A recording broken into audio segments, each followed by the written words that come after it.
Hey there, it's Matt once again. I know it's a different angle, but I like doing stuff a little bit differently from time to time. But today I'm talking about a film that came out this year, which I did a video a while ago talking about the trailer to it. But I finally got around to watching it, and it's called Final Score. Now, Final Score was directed by a guy named Scott Mann, who's a pretty good action director. He did two films I really liked. The Tournament, very underrated film from around 2009, which features people like Ving Rhames. I believe Kelly Hu is in it. I haven't seen that film in a while, but I remember really enjoying it. I have the DVD. Really solid flick. If you like action films, it's worth a look. The Tournament. And then he did this film that the original title was Bus 657, but then they changed it to the very generic title Heist. I don't know why. I actually like Bus 657 better. There's plenty of films named Heist. But I have that film, and I believe I did review that on his channel. It's a pretty good flick with Jeffrey Dean Morgan, Robert De Niro. You have appearances by Bautista, Mark Paul Gosselaar, believe it or not, from Saved by the Bell. He was actually supporting role, but he was pretty good in that. Did a pretty decent flick. Jeffrey D. Morgan was a father. His daughter was sick, so he gets to be part of this heist of this job he's working at. And then they take over this bus, and they're chased by these cops and police. And Robert De Niro and this other guy are trying to chase them down, while Jeffrey D. Morgan and Dave Bautista have this bus taken over. Two underrated movies, The Tournament and Bus 657, aka Heist. So I'm definitely interested to what this director does next. And it happens to be this film, which, for all intents and purposes, you could have called Sudden Death 2. Because I know there's a lot of references to Die Hard that people could make, but really the big reference is the Sudden Death with Jean-Claude Van Damme. Now, I like Sudden Death. I don't love it. A lot of good stuff in it. Powers Booth, great villain, may rest in peace. Van Damme, I enjoy. The fight scene with the person in the mascot suit. Very fun action movie, but the extensive usage of body doubles for the fight scenes, I'm guessing because that's when Jean-Claude Van Damme had his drug problem. I talked about this in my review of Sudden Death because I reviewed all of Jean-Claude Van Damme's movies on this channel. I even have a playlist, a Jean-Claude Van Damme movie review playlist. I reviewed all of them. Kickboxer, Bloodsport, Hard Tardy, which is my favorite, all to his direct-to-video stuff. So if you want to check it out, feel free. But one of them was Sudden Death, and I liked the film. But the extensive usage of body doubles in the fight scenes, if you don't believe me, feel free to watch it again and take a close look. Almost every fight scene has a lot of body double. Just took me out of the movie. I think it really does hurt the film a lot. Just, he's a martial artist. He should be able to do his own fight scenes. But again, I think it's not confirmed, but I'm guessing because of his drug usage, they had to a lot of stuff to work around, which is too bad. So I think that does hurt the film. But the reason I bring up Sudden Death is the plot of this film is Sudden Death was Die Hard in a hockey rink. This is Die Hard at a soccer game. I know it's called football, but I'm going to call it soccer just to not be too confusing. And what's funny, this is more of a Sudden Death 2 than that Hard Target 2 was a sequel to Hard Target. And I ranted on Hard Target 2. That was a piece of shit. If this was called Sudden Death 2, I would not have a problem with it. But, I'm fine with it being a Final Score. It's a pretty good flick. This is what Skyscraper with The Rock, Dwayne Johnson, wishes it could be. This is definitely more of a throwback to those 90s Die Hard inspired movies like Under Siege and Cliffhanger, Under Siege 2, this Jeff Speakman film I love called Deadly Outbreak. There's plenty of other low and higher budgeted flicks that was Die Hard and a blank. Yeah, Air Force One was a little bit like that. Passenger 57, many others. And I enjoyed quite a few of those films, and this one definitely has that feel. It's R-rated. Considering this apparently had a low budget of $20 million, it looks pretty damn good for that budget.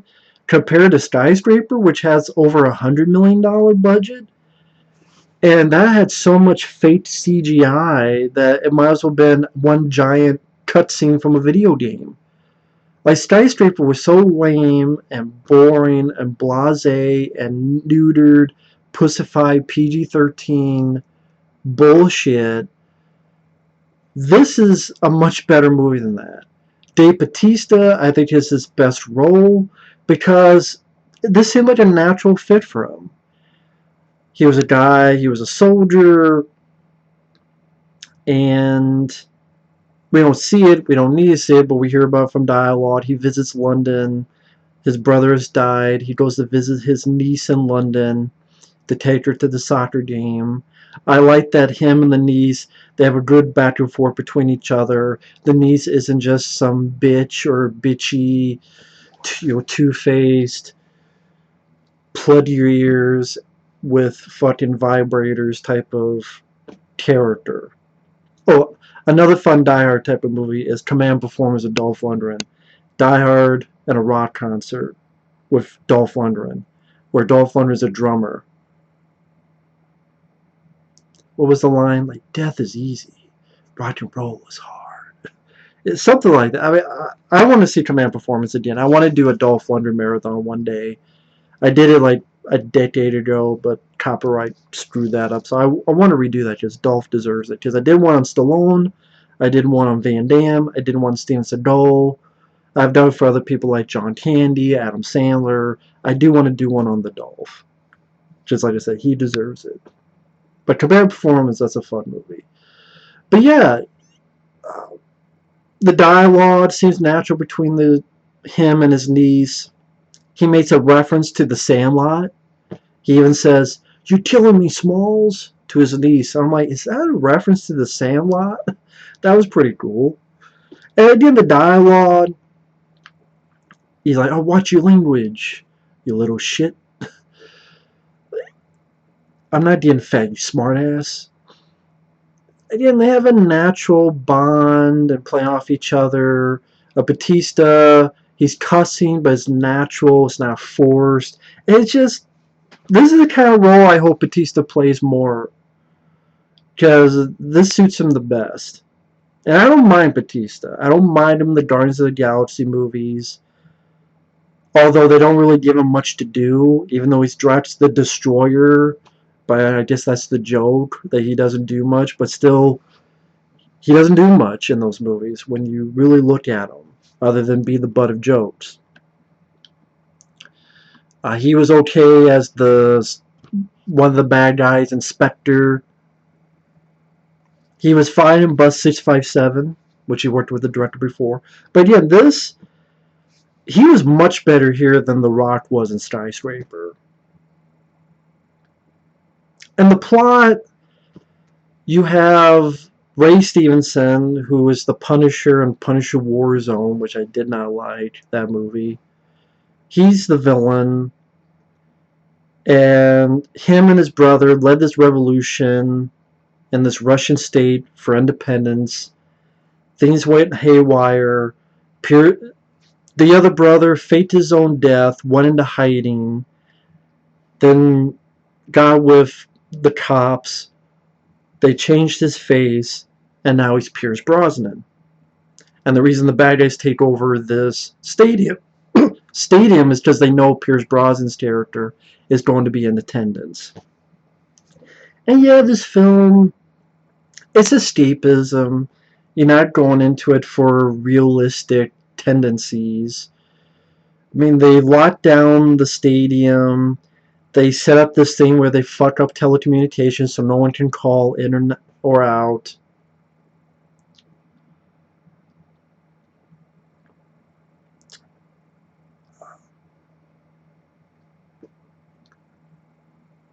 it could go through some of the little cliches that you've seen in other Die Hard type of movies. Okay, there's a niece there. Sooner or later, she's going to be a hostage. There is a sidekick character who helps out. I think it was Morris Chestnut Under Siege 2. And then, funny enough, he became the villain in the other Stevenson film, Half Past Dead. But yeah, like, that was a little sidekick character. So this has another little sidekick character, a guy who I believe he was Iraqi. And I'm not sure about him. Sometimes he was annoying. Sometimes he was alright. I don't know if you needed a sidekick character in this kind of movie. Well, it happens a lot in this kind of movie, but I didn't know if you needed it in this movie. But again, sometimes he's okay, sometimes he's just a little bit irritating. The action scenes are sometimes once in a while it's a little bit shaky, a little bit too shaky. But other than that, not bad at all. Funny enough, like Sudden Death, this film has an action scene in a kitchen as well. That's what I mean. You could have called it Sudden Death too, and it would have been fine. And people were like, "Oh, I get it." Because he even goes to the bad guys, we're going to blow up the game when it gets to a certain time on the clock of the game. So, I guarantee you there's someone out there that was going to call this Sudden Death too. Because you see a few similarities. I was waiting for Bautista to fight a guy at a mascot, but I don't know if they have mascots at soccer games. But the fight scenes in the kitchen, it's cool. Like before that, there's a fight in an elevator, which is pretty cool when people get shot. It's bloody, bullets to the heads. One point in a kitchen fight, there's a knife fight, and he cuts the guy's fingers off, and they fall into the fryer. I think it was at that moment where I'm like, this is my kind of movie. I was like it before then, but I'm like, okay, that's my kind of film. Just like, ooh, shit, I didn't expect that. To cut the fingers off of the bad guy and they fall into the fryer. I thought that was pretty cool. And another guy, like, takes his face and pushes his face down to the fryer. And then there's a little bit of bloody aftermath where the guy's face is all fried and fucked up. And that guy's like some of these movies, there's the evil henchman, or in this case, henchwoman. And that kind of reminded me of Alexander Godunov in the first Die Hard, when someone he knew got killed and he's going ape shit and he's like, I want blood. You will have it. Only this girl, she's going ape shit because I guess the guy Bautista killed, she lied. So it's almost like a female Alexander Godunov. So that's what I keep repeating that stuff, because this is not the most original film. There's going to be cliches, and you even have a cop. Well, I don't know if you call him a cop, but there's the cops to the outside that get in contact with via walkie-talkie. There's another person that comes in that might as well be like Robert Davi in Die Hard, only this is an Asian guy. And they try to fire on Bautista because they don't want things going a certain way. But they're not working with the bad guys. But no, I don't know if I want to give every single thing away. But yeah, the fight scenes, the action scenes are fairly well done. You have usage of C4, some gun battles, pretty decent motorcycle chase, some decent effects for a lower budgeted flick. I don't even know if this movie went into theaters. I'm guessing it just went straight to like VOD, or everything's like VOD type of stuff. I mean, maybe a limited amount of theaters. But he's riding a motorcycle and knocks a guy off with their extinguisher. And this motorcycle scene is done more real than the shit in Skyscraper. And Skyscraper had 10 times the budget, literally. Because this was 20 million, that's at least 120 million. So Skyscraper had 10 times the budget, but there's more real shit going on in this movie. Could someone please explain that to me? But it's a building. Oh, you mean like the original Die Hard? Which that didn't cost over $100 million. Even if you want to equate that to $80, it didn't cost nearly that much. Because of laziness. But this film, even this high jump that he does with the motorcycle, and didn't look that bad, honestly.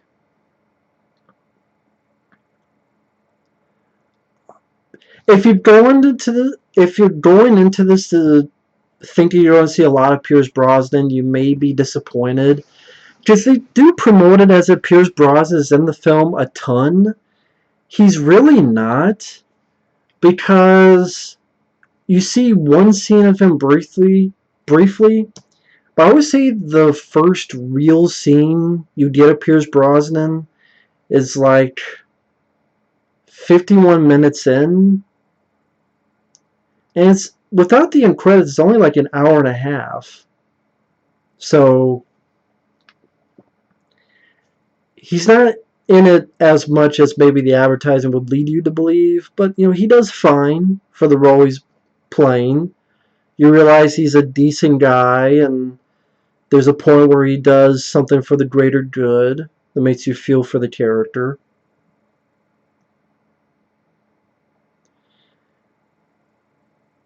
And again, there's some nice stunt work, some nice fuck yeah moments, like when he's fighting the bitchy henchman girl. There's a moment where Bautista breaks her arm, which was pretty satisfying.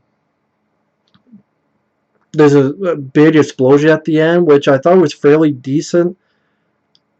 Of course, you gotta remember I saw Skyscraper, and that had really fake-looking fire. But this one looked, I would say, even better.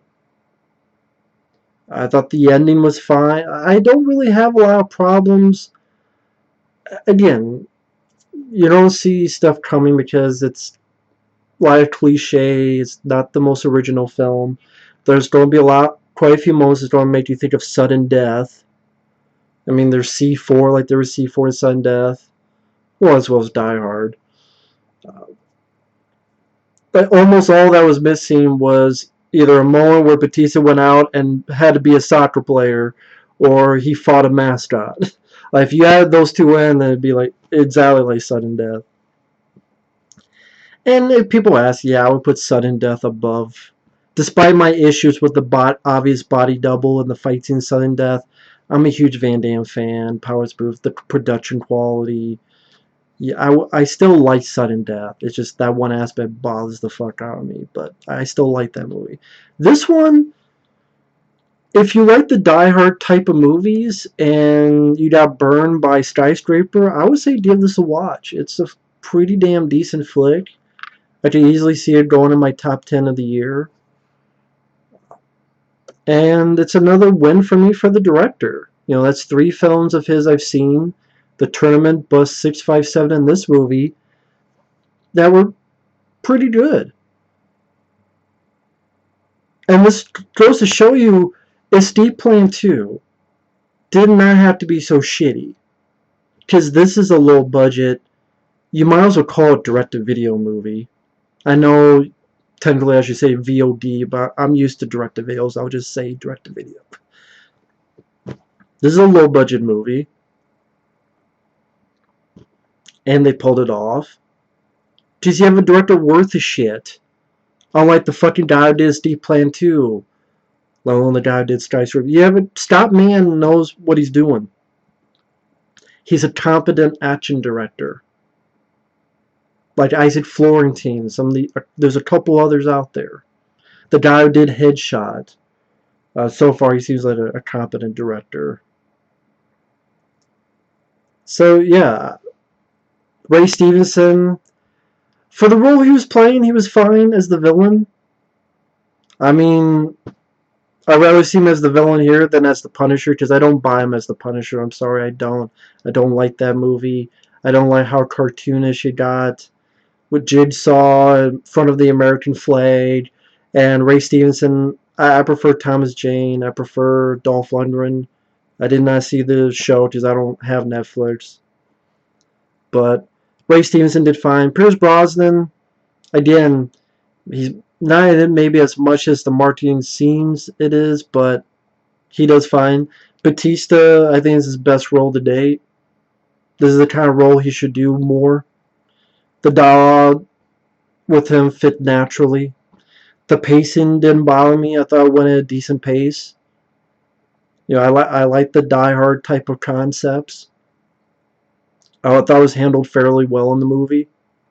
The action scenes were competently done. And again, for a much lower budgeted flick, it looked a lot better than fucking Skyscraper. So yeah, Final Score is a much better version. A wrestler in a Die Hard type of movie, Final Score beats the shit out of Skyscraper. Easily. And that's my 2 cents on it. But either way, thanks for watching. Take care. And we'll see you in the next video. Later.